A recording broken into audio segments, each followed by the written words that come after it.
Ayu. Kau tidak mungkin meraih bintang. Kau tidak akan bisa memeluk bulan.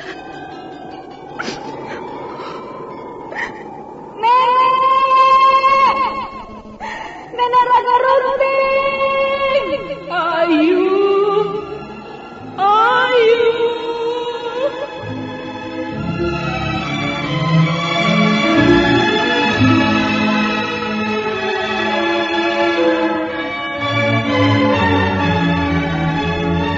Sanggar Cerita dan Sanggar Prativi mempersembahkan Mahkota Mayangkara.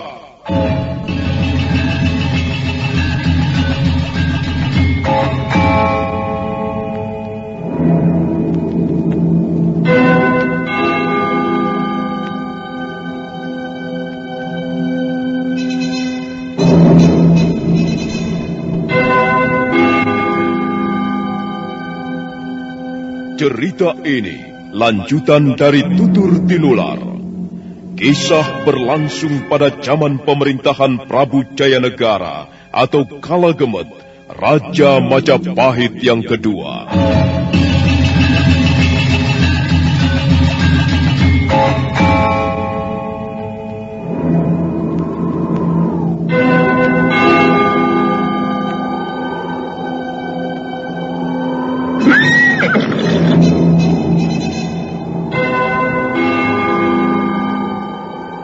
Bukan lagi Raja Majapahit.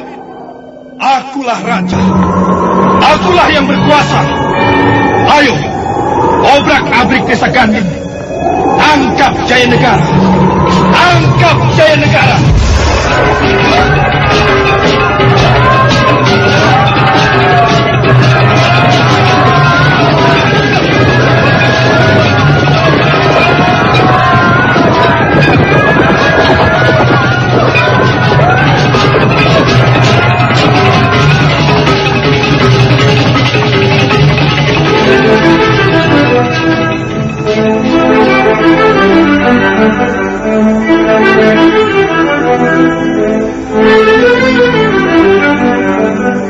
Naskah ditulis dan diolah oleh S. Tijab, hiasan musik dan sutradara C. Ispriyonoka. Kali ini mengetengahkan episode ketiga dengan judul Harimau Jantan dari Desa Ganding.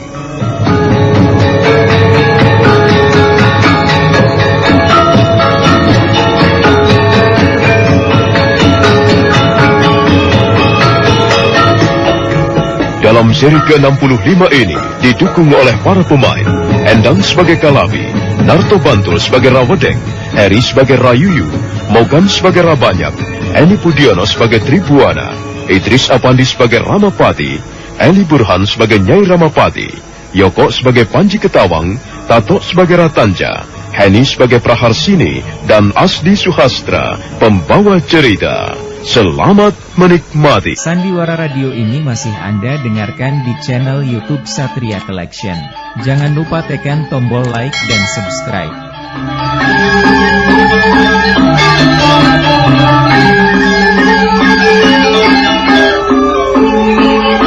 Rawedeng dan rombongannya sudah tiba kembali di Majapahit. Mereka langsung menuju ke rumah kediaman Sang Ramapati. Kalapi masih duduk di atas punggung kudanya. Tiba-tiba dia seperti teringat sesuatu. Apakah ini istana Majapahit, prajurit? Benar, Tuan Putri Kalapi. Inilah istana Majapahit. Kami akan segera mengantarkan Tuan Putri menuju ke istana Kaputren. Tunggu sebentar, prajurit.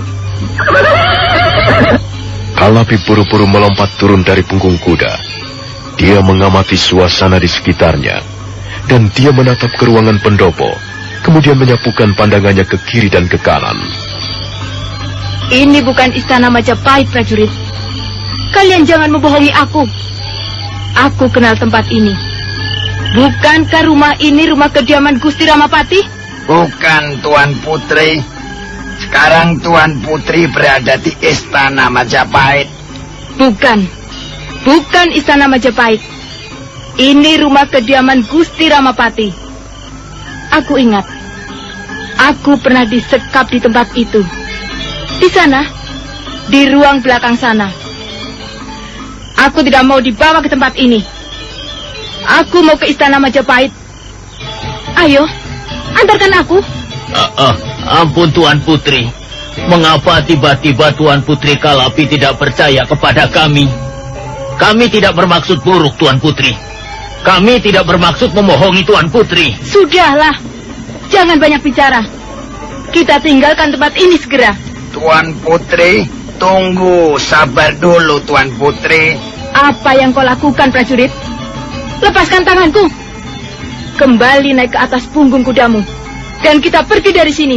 Maaf Tuan Putri, kami tidak bisa meninggalkan tempat ini. Kami justru diperintahkan membawa Tuan Putri ke tempat ini. Kurang ajar.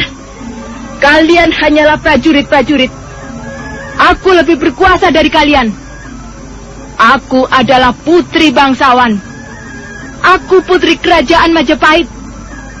Aku wanita terhormat, tahu? Awas.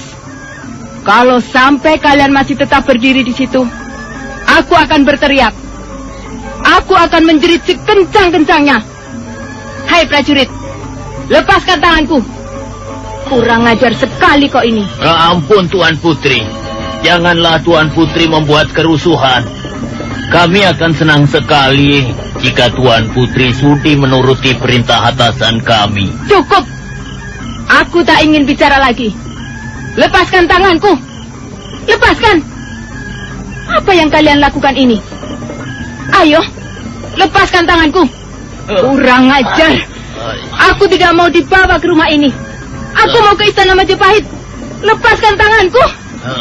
Lepaskan. Cepat Rayoyo, ringkus dia Rayoyo. Ayo. Kurang ajar. Kalian meliciki aku. Kalian menipu aku. Lepaskan tanganku. Aku tidak mau dibawa ke rumah ini. Lebih baik aku pergi. Aku tidak sudi disekap di rumah ini. Aku seorang putri. Aku seorang wanita bangsawan. Aku wanita kaya raya. Aku wanita terhormat. Lepaskan tanganku. Kurang ajar.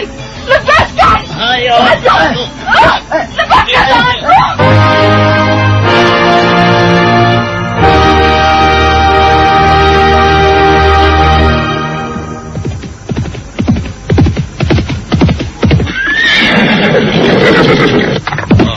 Ada apa ini? Oh, kau banyak. Tidak ada apa-apa. Wanita ini sedikit membuat keributan. Ya, kami terpaksa meringkusnya. Dia pingsan sekarang. Aku terpaksa menotok punggungnya. Oh, siapa dia? Kalapi.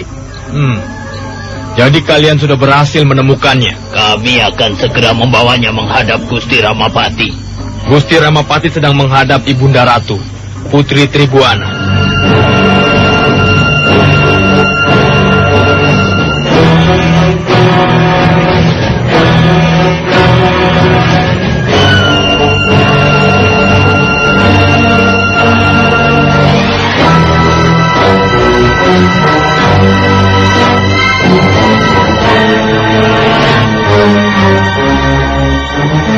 Terus terang, aku tidak setuju sikapmu, Paman Ramapati. Jaya negara itu belum cukup dewasa. Dia harus dibimbing terus. Dia harus diawasi. Harus diarahkan ke tempat yang benar sebagai pucuk pimpinan negeri. Ampun Gusti Ratu. Hamba masih belum mengerti duduk persoalannya. Apa yang telah hamba lakukan yang kurang berkenan di hati Gusti Ratu? Tentang wanita-wanita persembahan itu, aku tidak setuju, Paman Ramapati. Tidak seharusnya Jaya Negara mempermainkan nasib seorang wanita. Ampun Gusti Ratu. Gusti Prabu Jaya Negara adalah seorang raja. Raja besar di Majapahit ini. Apakah beliau tidak berhak mengambil seorang wanita sesuai dengan keinginan beliau? Apa maksudmu mengambil seorang wanita? Begini Gusti Ratu, karena beliau adalah seorang raja, seorang yang paling berkuasa di negeri ini, maka beliau pantas memperoleh kesenangan-kesenangan lebih dari yang lain. Beliau pantas memelihara kelangenan-kelangenan, dan hal itu sebagai perimbangan dari tugas-tugas beliau, tanggung jawab beliau terhadap maju mundurnya pemerintahan Majapahit. Ampun Gusti Ratu, barangkali Gusti Ratu tidak sependapat dengan hamba. Karena itu sebelumnya hamba mohon ampun. Menurut pendapat hamba, Gusti Prabu Jayanegara berhak mengambil apa saja yang beliau kehendaki. Dan sebagai para kawula sudah sepantasnya menyerahkan apa saja yang dimilikinya, sekalipun itu barang yang sangat berharga dan dicintainya, jika memang Gusti Prabu Jayanegara menghendakinya. Kalau begitu, namanya raja telah berbuat sewenang-wenang, Paman Ramapati. Aku tidak setuju pendapat seperti itu. Memang, seorang raja mempunyai kekuasaan yang besar dan mutlak. Seorang raja ibarat manusia jelmaan para dewa, titisan roh para dewa yang ditugaskan memerintah isi bumi. Tapi bukan berarti dia lalu boleh berbuat apa saja terhadap rakyatnya. Dia pun mempunyai keterbatasannya, Paman Ramapati. Dia tidak boleh memerintah negeri ini dengan sembarangan, apalagi berbuat sewenang-wenang. Ampun Gusti Ratu, sebenarnya perkara ini adalah perkara yang ringan. Apalah artinya seorang wanita bagi seorang raja? Paman Ramapati, aku tidak senang sikapmu. Aku tidak senang cara berpikirmu. Dan aku tidak setuju kau menganggap perkara ini adalah perkara ringan. Justru perkara ini bisa menjadi gawat kalau tidak segera ditangani secara tuntas. Ampun Gusti Ratu, hamba sama sekali tidak bermaksud buruk. Semua ini hamba lakukan demi Gusti Prabu Jayanegara. Hamba merasa ikut bahagia jika Gusti Prabu bahagia. Hamba ingin Gusti Prabu senantiasa dalam keadaan segar, bahagia, dan gembira. Aku juga tidak mencurigaimu mempunyai maksud yang kurang baik, Paman Ramapati. Aku hanya tidak senang langkah-langkahmu, sikapmu, dan cara berpikirmu pada saat mendampingi putraku memerintah Majapahit. Hal ini harus segera kau hentikan, Paman Ramapati. Aku tidak ingin mendengar lagi tentang wanita-wanita persembahan.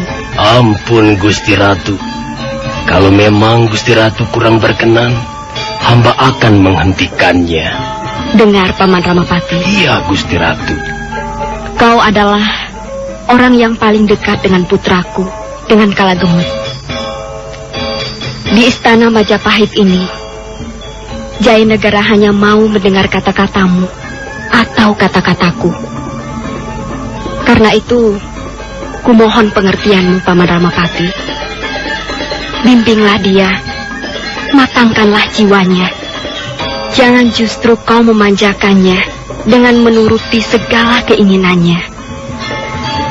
Aku ingin Jayanegara segera menjadi dewasa sebagai seorang raja. Kalau kau terus memanjakannya, menuruti segala keinginannya, anak itu tidak akan pernah menjadi dewasa. Apa artinya duduk di atas tahta kalau jiwanya bukan jiwa seorang raja? Itu hanyalah akan menyengsarakan nasib rakyat. Dan hal itu sama sekali bertentangan dengan amanat Kakang Prabu Kertarajasa Jayawardana. Ampun Gusti Ratu, hamba mengerti. Dan hamba menyesal sekali. Hamba akan berusaha menuruti petunjuk-petunjuk ataupun nasihat Gusti Ratu Tribuana. Baiklah, Paman. Kukira tak ada lagi yang perlu kita bicarakan. Kalau begitu perkenankan hamba mohon diri, Gusti Ratu. Silakan, Paman Ramapati.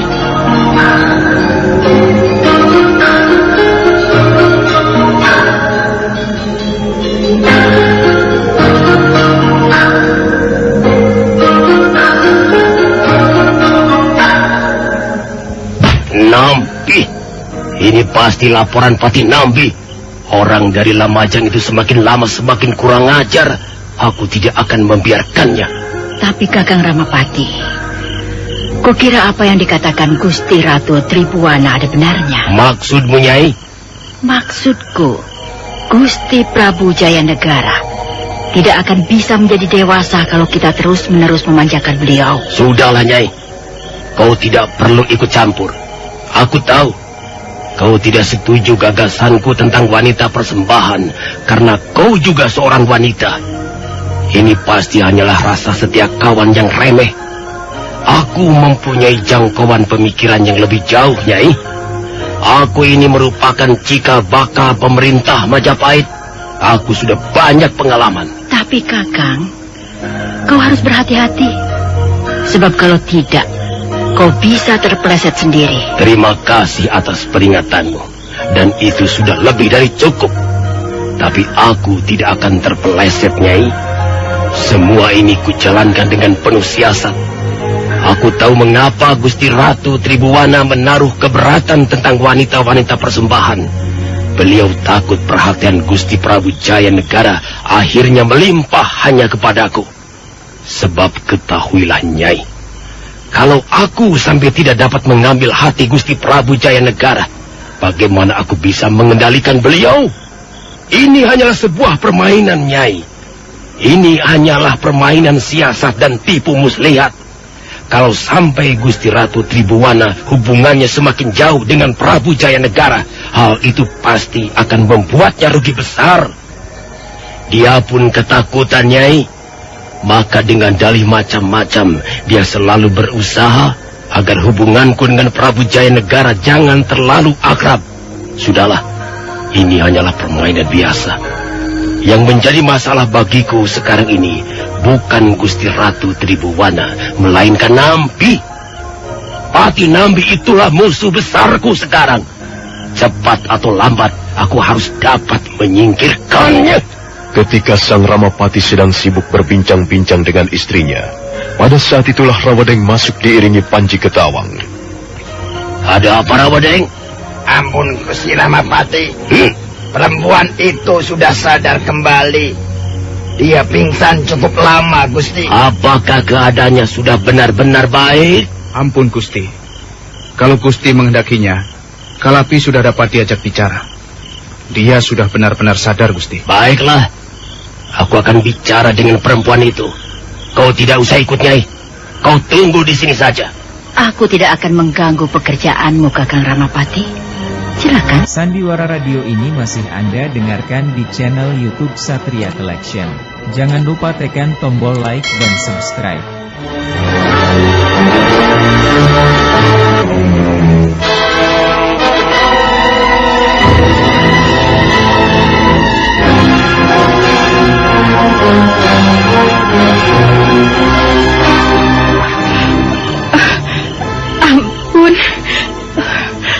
Ampunilah kesalahan hamba, Gusti Ramapati.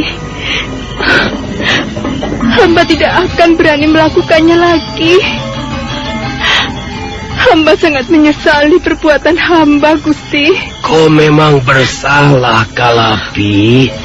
Kau berani melarikan diri dan itulah salah. Tapi kau tidak usah khawatir. Aku mengampuni kesalahanmu.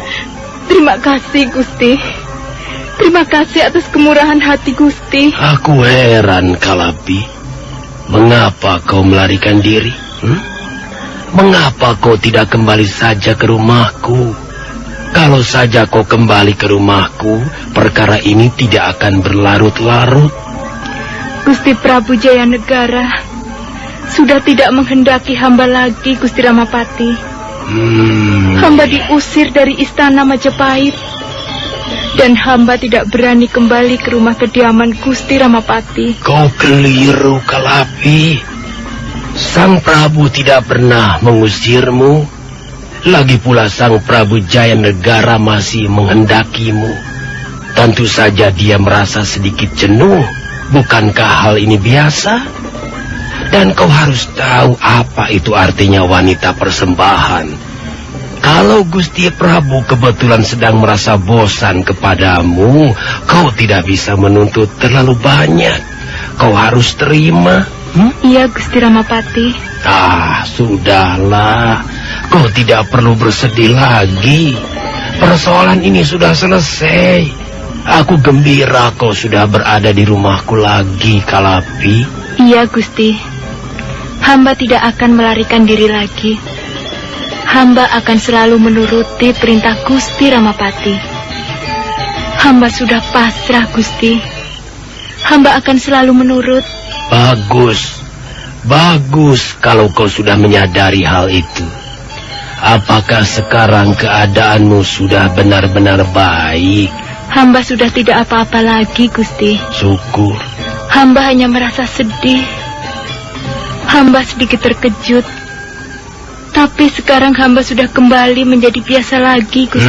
Iya. Untuk sementara kau boleh tinggal di ruangan ini dan kau tunggu perintahku selanjutnya. Baik, Gusti. Hamba siap menunggu perintah.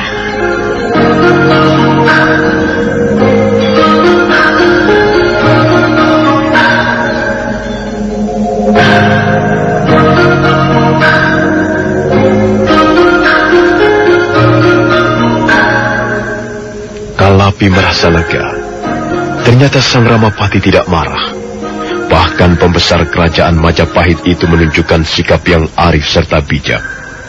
Wanita cantik itu menjadi tenang kembali. Sementara itu di ruangan lain, Ratanca sedang berusaha membujuk Praharsini. Wanita cantik dari Buhayabang itu kelihatan masih murung. Praharsini, namamu bagus sekali. Bukankah namamu mempunyai arti yang gembira?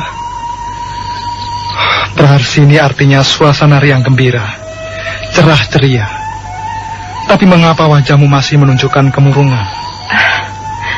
Aku masih lelah, Ratanca. Aku tak ingin bicara. Iya. Kadang-kadang bicara membuat suasana hati menjadi lebih tenang. Kadangkala kita membutuhkan percakapan dengan seseorang. Terutama sekali jika hati kita sedang kalut. Apakah perutmu masih terasa mual? Tidak, Ratanca. Sekarang tidak lagi. Setelah minum ramuan obat-obatanmu, perutku tidak terasa mual lagi. Syukurlah kalau begitu. Sayang sekali. Sayang sekali. Apa, Ratanca? Apa yang perlu disayangkan? Aku tidak apa-apa. Kalau saja kau mau tersenyum. Kalau saja kau mau bicara. Kalau saja wajahmu sedikit berseri-seri, kau akan semakin bertambah cantik jelita, Praharsini. Aku tidak bermaksud memujimu. Aku berkata yang sesungguhnya. Terima kasih. Aku pernah mempunyai seorang saudara angkat. Dia tinggal di desa Pasuruan 1. Suatu saat, dia pernah mengalami keguncangan jiwa yang dahsyat. Dan kecantikannya tiba-tiba lenyap. Pada saat itu, aku tahu saudara angkatku mengalami kesulitan besar di dalam hidupnya. Tapi nampaknya dia pantang menyerah. Dia melawan kesulitan itu.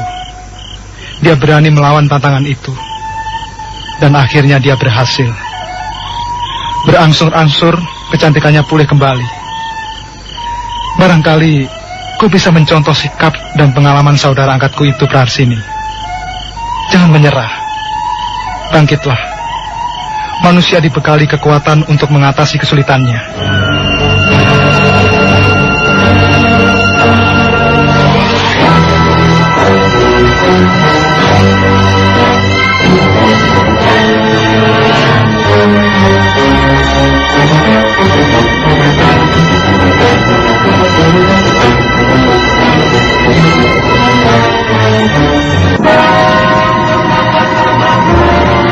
Mitra Karimata, Anda masih menyimak serial Sandiwara Radio Mahkota Mayangkara di 1033 Karimata, Kebanggaan Madura.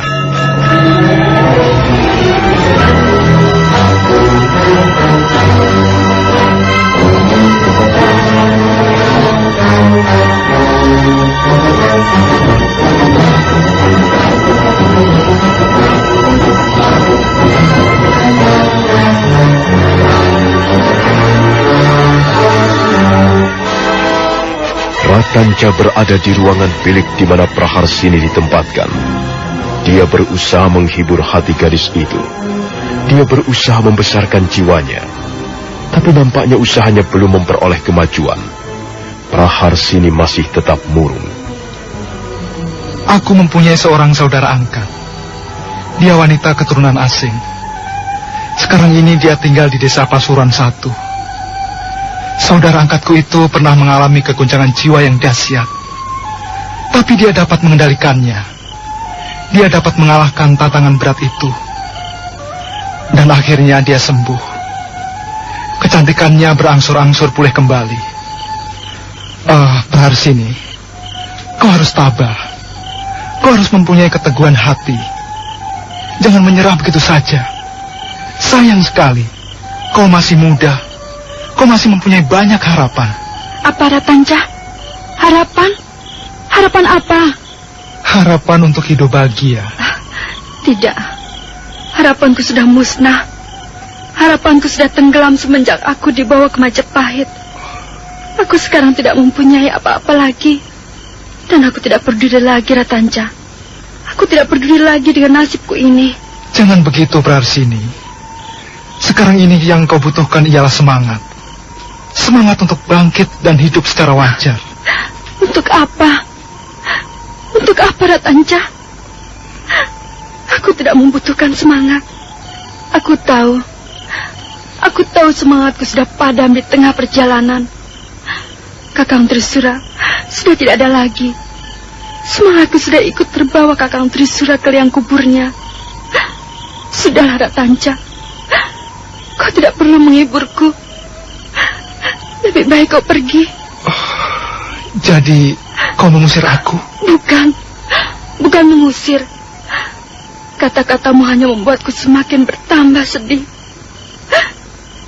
Lebih baik aku sendirian saja, Ratanca. Kau tidak boleh sendirian. Dalam keadaan seperti ini, kau membutuhkan seorang teman. Aku sanggup menjadi temanmu yang baik, Praharsini. Kalau kau keberatan bicara soal ini, kita bisa bicara soal yang lain. Kita bicara tentang segala sesuatu yang menggembirakan. Bagaimana? Aku tidak membutuhkan pembicaraan apa-apa. Hatiku sedang gelap. Pikiranku selalu menerawang jauh.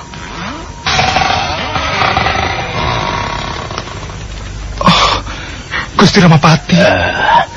Kau di sini, Ratanca, dan kau Praharsini. Bagaimana keadaanmu sekarang? Kau tidak perlu khawatir.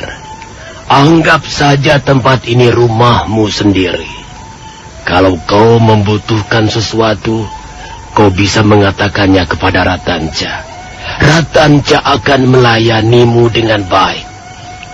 Apa yang kau pikirkan, Praharsini, sudahlah. Kami tidak akan membuat hidupmu susah. Kalau kau mau bekerja sama dengan kami, semua akan berjalan dengan baik. Kau cantik sekali, Indu. Sayang sekali kalau kecantikanmu harus disia-siakan. Kau dapat memanfaatkan kecantikanmu untuk meraih kebahagiaan dalam hidupmu di masa-masa yang akan datang. Semua aku yang akan mengatur. Karena itu kau tidak perlu takut. Apakah dia sudah makan dengan baik, Ratanca? Ampun, Gusti. Dia hanya makan beberapa suap saja. Oh, kau harus makan yang banyak, Praharsini. Tubuhmu agak kurus dan wajahmu masih sedikit pucat. Kalau kau mau makan banyak, kau akan segera menjadi segar kembali. Kau bisa melakukan apa saja di sini. Bersenang-senanglah. Jangan mengurung terus-menerus di dalam ruangan. Kau bisa jalan-jalan di halaman atau bercakap-cakap dengan para abdiku. Mereka semuanya orang baik-baik. Mereka akan segera mengerti dan memahami persoalanmu. Mereka bisa menjadi teman-teman yang baik. Ya, memang kau masih sangat muda. Kau seorang gadis yang masih sangat muda usia. Tentu saja kau belum tahu apa yang baik dan apa yang buruk untukmu sendiri.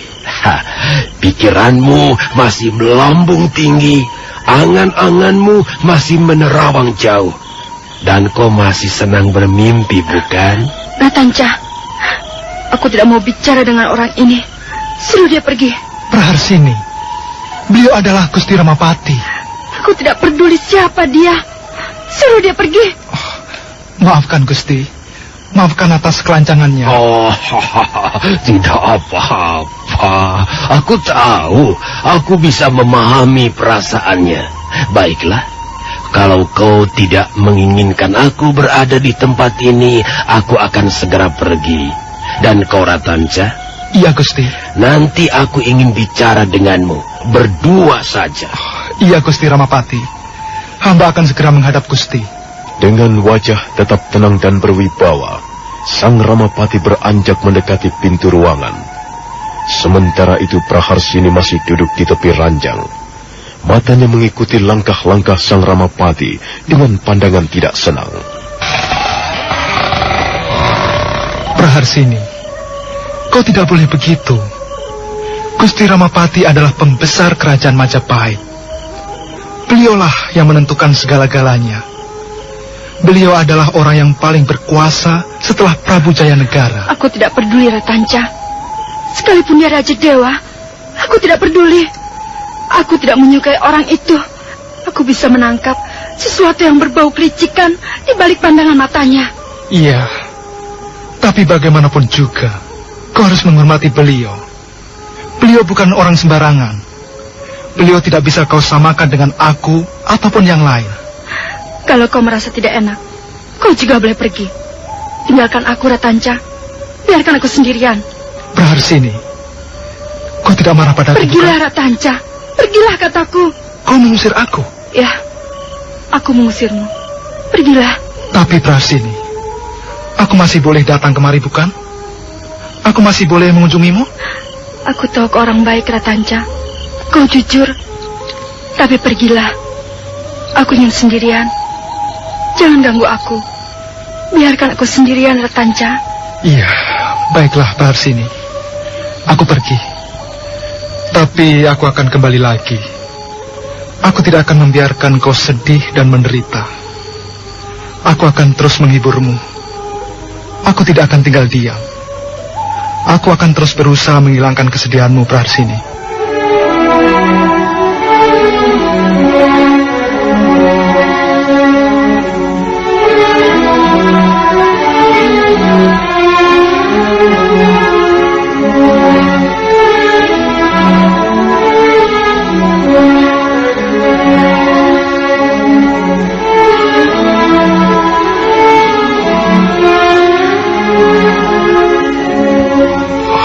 Maafkan Gusti. Maafkan atas kelancangan Praharsini. Hamba sendiri juga tidak menduga dia berani berkata-kata seperti itu di hadapan Gusti Ramapati. Aku tidak apa-apa, Ratanca. Aku bisa memahami perasaannya. Yang penting kau harus terus mengawasinya, menjaganya, merawatnya sampai sembuh. Sebelum dia benar-benar sembuh, aku tidak akan membawanya menghadap Gusti Prabu Jayanegara. Hamba berjanji akan membuat Praharsini pulih kembali seperti sedia kala. Itulah tugasmu yang pokok. Aku sangat menaruh harapan yang besar kepada gadis itu. Siapa itu? Hamba, Gusti. Ada apa, Rawadeng? Ampun, Gusti. Semuanya sudah siap. Hamba sudah mengumpulkan mereka di ruangan peristirahatan, Gusti. Semuanya? Iya, Gusti. Semuanya. Termasuk Kalapi. Bagus. Aku akan segera datang. Kau dan teman-temanmu tidak usah ikut masuk. Kalian menunggu di luar balai peranginan. Baik, Gusti Ramapati.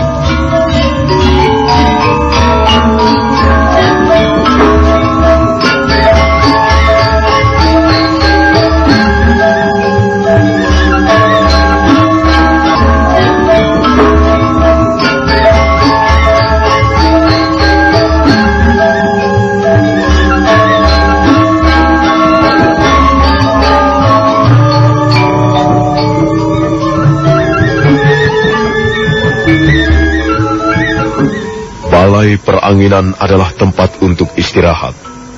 Ruangan itu cukup luas dan sebagian terbuka. Ada banyak sekali macam-macam tanaman hias.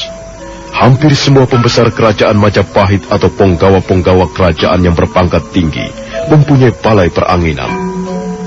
Malam itu balai peranginan di rumah kediaman Sang Ramapati kelihatan lebih semarak. Lampu-lampu hias dipasang pada tiang-tiang. Ada 10 orang wanita cantik duduk mengelilingi sebuah meja pualam indah. Mereka duduk di atas kursi berukir. Kalapi juga kelihatan duduk di antara mereka. Beberapa orang wanita nampak berbisik-bisik. Aku sama sekali tidak menduga bahwa suatu ketika aku akan berada di ruangan seindah ini. Ruangan ini namanya Balai Peranginan. Konon kabarnya pembesar-pembesar kerajaan Majapahit mempunyai ruangan seperti ini di rumah mereka. Barang-barang yang dipajang di sini mahal-mahal semuanya. Indah tapi mahal. Aku seperti duduk di dalam ruangan yang diselimuti impian serba indah. Kita bukan sedang mimpi. Apa yang sedang kita alami adalah suatu kenyataan. Kita sedang berada di rumah kediaman Gusti Ramapati. Semua orang tahu siapa Gusti Ramapati. Rupanya Gusti Ramapati seorang pembesar kerajaan yang kaya raya ya? Iya, coba lihat. Meja batu pualam ini sangat indah. Mengkilap seperti matahari pagi. Bersinar seperti bulan purnama. Semua tiang yang terpancang di sini berukiran indah. Tidak ada barang murah di ruangan ini. Semuanya barang-barang yang mahal harganya. Semuanya mempunyai cita rasa kesenian yang tinggi. Barangkali dibutuhkan ribuan kepeng uang perak murni untuk menciptakan ruangan seindah ini. Lihat, bukankah itu Gusti Ramapati?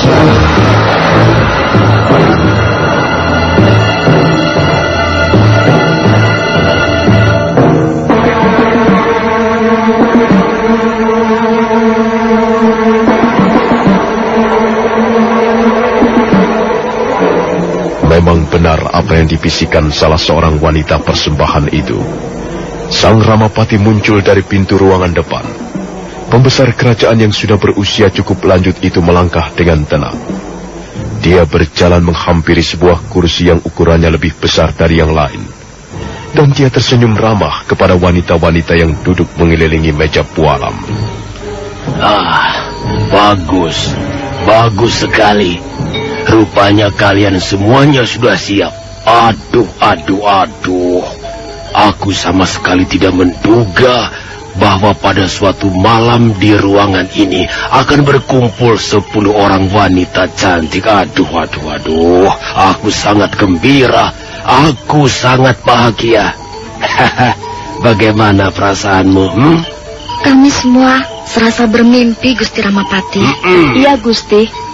Kami seperti sedang bermimpi masuk ke dalam sebuah ruangan yang hanya terdapat di nirwana. Tapi kita semua tahu kalian tidak sedang bermimpi, bukan? Kalian boleh mencubit lengan kalian masing-masing untuk membuktikan apakah kalian sedang bermimpi ataukah tidak. Ya. Ruangan ini memang sangat indah. Dan malam ini keindahannya bertambah lagi karena 10 orang wanita cantik. Tapi kita berkumpul di ruangan ini tidak untuk mengagumi keindahan ruangan. Kita berkumpul untuk suatu maksud yang lain. Barangkali ada yang belum tahu siapa diriku. Syukurlah. Rupanya kalian sudah tahu semua siapa diriku. Bagus itu. Bagus sekali itu. Nah, sekarang marilah kita mulai.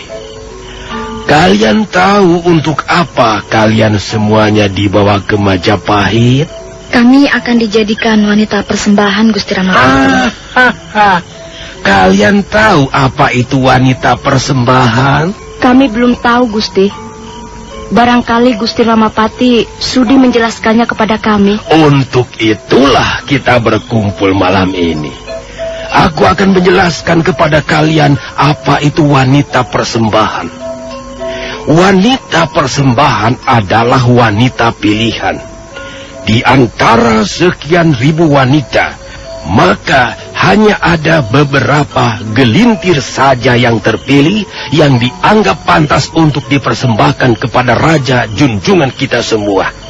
Karena itu, kalian harus bangga menjadi wanita persembahan. Kalian lain daripada wanita-wanita yang lain. Kalian adalah wanita-wanita paling istimewa. Di samping kalian mempunyai rupa yang cantik, kalian juga sudah diteliti dengan sempurna.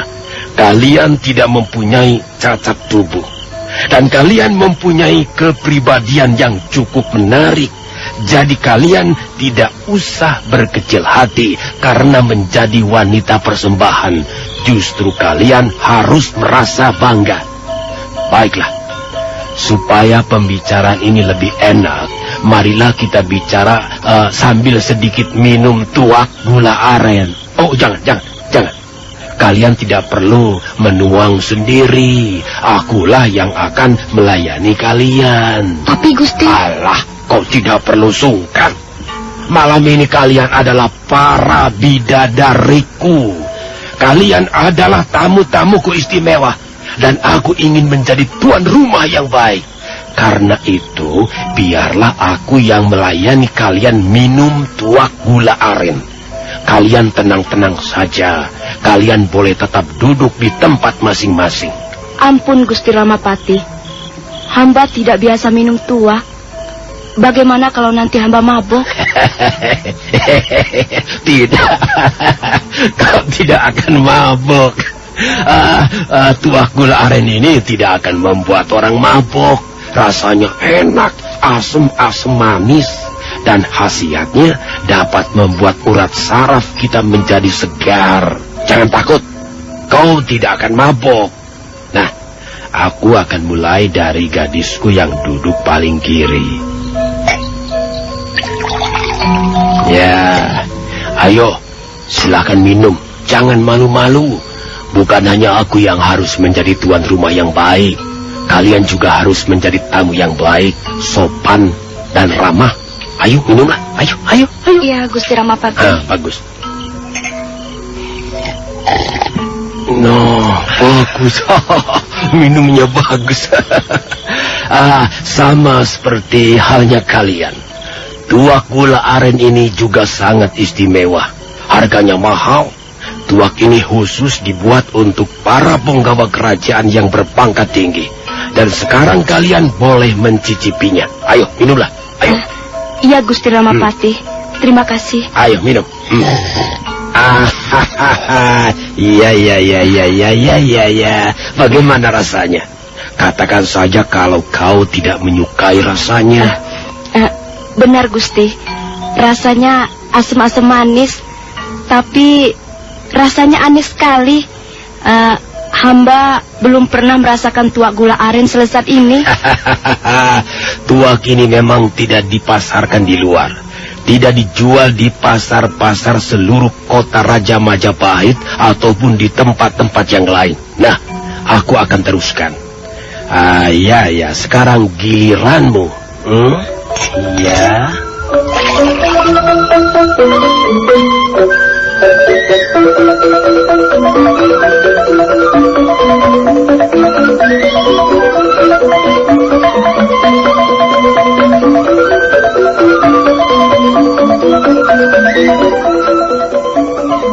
Maka demikianlah, Sang Ramapati menuangkan tuak gula aren ke dalam cangkir dan membagi-bagikannya kepada mereka. Satu persatu wanita-wanita cantik itu minum tuak gula aren. Dan sekarang tibalah giliran Kalabi. Minumlah Kalabi. Kau juga harus minum, bukan?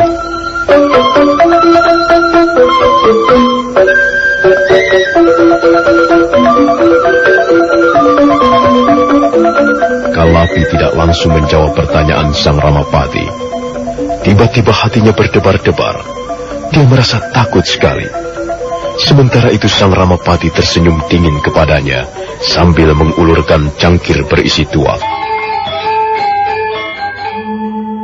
Nah, saudara pendengar, bagaimanakah kisah selanjutnya? Silakan